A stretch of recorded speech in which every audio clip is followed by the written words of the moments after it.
ఇతనికి ఈ ప్రాబ్లం ఉంది అని ఏం చేస్తారు, దాని మీద కౌన్సిలింగ్ ఇస్తారు. అందుకే ప్రతి విషయంలో కూడా మనం కూడా గమనించాలి. కాబట్టి ఇప్పుడు వివేచన కావాలంటున్నానంటే కాబట్టి వాళ్ళు మనస్తత్వాన్ని ఎరిగిన వాడై ఉండాలి.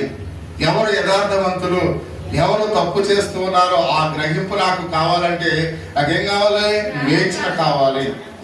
కాబట్టి అందుకనే నాకు జ్ఞానాన్ని దయచే, వివేచన దయచే అని దేవుణ్ణి అడుగుతున్నారు. ఎవరు? సొలొమోను ప్రియమైన. అందుకనే ఈ సైకాలజిస్ట్ ఈ యొక్క సబ్జెక్టు ఎవరు చదువుతారు ఎక్కువ? ఎవరికి అవసరం ఇది అమ్మా? ఎవరికి అవసరం ఇది చెప్పాలి. ఎవరికి సమాజంలో ఇది ఎవరికి అవసరం? పురుషులు చెప్పాలి. ఎవరికి అవసరం ఇది? పోలీస్ డిపార్ట్మెంట్ వాళ్ళకి అవసరం. దొంగోడు ఎలా చూస్తాడో, వాడు ఎలా నడుస్తాడో, ఆ మాలుగా ఆ దొంగోడు ఆ మాల టెంపరేచర్ కూడా పెరిగిపోద్దండి.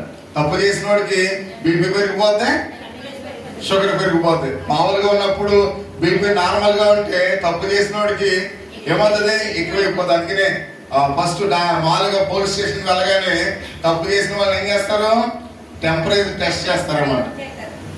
అది నిజంగా ఏదైనా దొంగతనం చేసినటువంటి వాడికి ఉన్న బీపీ ఏమవుతుంది, ఆటోమేటిక్ గా వెళ్ళిపోద్ది అనమాట.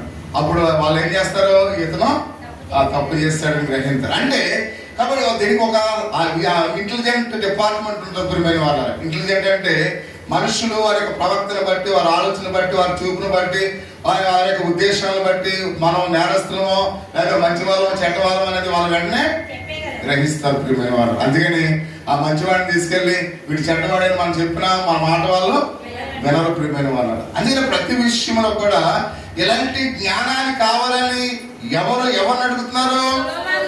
సొలొమోనుని దేవుని అడుగుతున్నాడు. దేవుని ఎందుకు అడగాలి? దేవుడిని ఎందుకు అడగాలి? మనం ఎవరిని అడుగుతాం?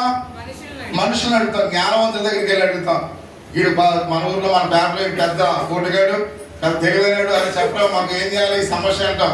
కానీ దేవుడు ఏమంటున్నాడు, మనుషుల్ని ఆధారం చేసుకోకు, దేవుని దగ్గరికి వెళ్ళి దేవుని అడిగేది ఏంటంటే ఆయన జ్ఞానానికే మూలము, తెలివికి ఆయనే మూలము. కాబట్టి మనం ఎక్కడ దొరుకుతుందో అక్కడికి వెళ్ళకుండా మనం ఏం చేస్తాం, మనుషుల్లోకి వెళ్ళి మనుషులు అడుగుతాం సలహాలు. ఈ వృధాప్యమైన వాళ్ళ ఎవరైనప్పుడు కూడా మనుషుల మీద ఆధారపడకూడదు. నీకు సమస్య వస్తే, నీకు డౌట్ వస్తే వెంటనే మోకరించి దేవుని మందిరం దేవుని అడగండి, సొల్యూషన్ ఇస్తారు ప్రియమైన వారు. అందుకని ఆ తెలివైన వాళ్ళు ఇతను తెలివైనడు, పొడుగుగా లావుగా ఉన్నాడు, పాస్టర్ గారు చాలా తెలివైనండి, పాస్టర్ గారిని సంప్రదించకండి. ఎప్పుడు సంప్రదించాలి? దేవుని అడిగిన తర్వాత